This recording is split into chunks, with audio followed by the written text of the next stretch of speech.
বেগম খালেদা জিয়ার অসুস্থতার জন্য সরাসরি শেখ হাসিনা দায়ী বলে মন্তব্য করেছেন বিএনপির সিনিয়র যুগ্ম মহাসচিব রুহুল কবির রিজভী। রাজনৈতিক প্রতিহিংসার কারণেই পরিকল্পিতভাবে তাকে অসুস্থ করা হয়েছিল।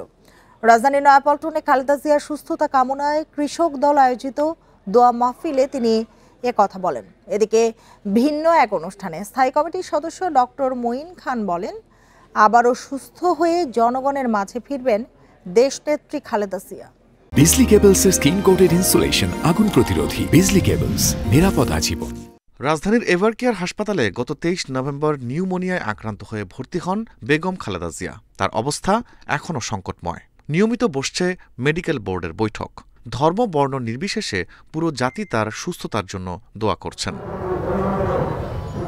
দেশনেত্রীর সুস্থতার জন্য রাজধানীর নয়াপল্টনে কৃষক দলের আয়োজনে দোয়া মাহফিল অনুষ্ঠিত হয়। দোয়া কামনা শেষে বিএনপির সিনিয়র যুগ্ম মহাসচিব রুহুল কবির রিজভী বলেন, শেখ হাসিনার নির্যাতনেই আপোষহীন নেত্রীর জীবন আজ সংকটাপন্ন। আজকে তার এই মুমূর্ষ, এই রোগাক্রান্ত, এই অসুস্থতা তো ওই হাসিনার কারণে, কিন্তু জনগণের হৃদয় থেকে, জনগণের হৃদয় তন্ত্রী ছিঁড়ে যে ভালোবাসা, যে শ্রদ্ধা, যে আকুলতা, যে আবেগ দেশনেত্রীর জন্য আজকে সারা দেশে প্রকাশিত হচ্ছে। এদিকে পল্লী চিকিৎসক অ্যাসোসিয়েশন আয়োজিত আরেক দোয়া মাহফিলে ডক্টর মঈন খান বলেন, খালেদা জিয়া রাজনীতি করেছেন কোটি মানুষের জন্য। তাদের ভালোবাসায় তিনি আবারও সুস্থ হয়ে ফিরে আসবেন।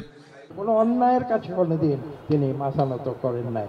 তিনি মাথা উঁচু করে বাংলাদেশে দেশের মানুষের কল্যাণে, মানুষের অধিকার রক্ষায় তিনি তার আজীবন তার সংগ্রাম করে গেছেন, তার রাজনীতি করে গেছেন। এ সময় তার সুস্থতা কামনায় দোয়া করতে দেশবাসীর প্রতি আহ্বান জানান মঈন খান। Rifat Alam, Independent News, Dhaka.